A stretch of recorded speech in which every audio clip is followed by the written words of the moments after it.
It was announced this week that millennials are likely going to face renting their property well into retirement, people who've just started renting just now. And of course it highlights the great crisis that is the housing crisis in Britain. Whether that's the crisis and the inability people have of buying their own house, the escalating rents that they face both in the private sector and the lack of any affordable social housing that's been built.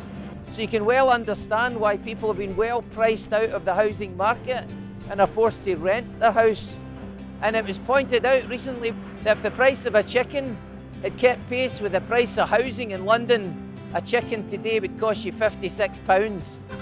House prices in Edinburgh, I remember quipping that £1 million houses are 10 a penny in Edinburgh today. You're not going to get a mortgage. You're not going to get a deposit together for an average size house. The average price of a house in London now beyond 400,000. So we need to act, we need to act quickly. We need to build houses, affordable houses. We need to bring house prices down to a level that people can afford. And while we're doing that, we have to do what they did in America after the Second World War.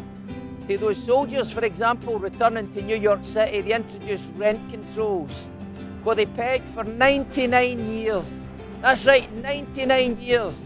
The tenants movement in New York City managed to peg the rent in Brooklyn and the other boroughs in New York to the same level it was in 1945, to stop the escalation of rents, to stop landlordism and to ensure that the right to an affordable house was common to everyone.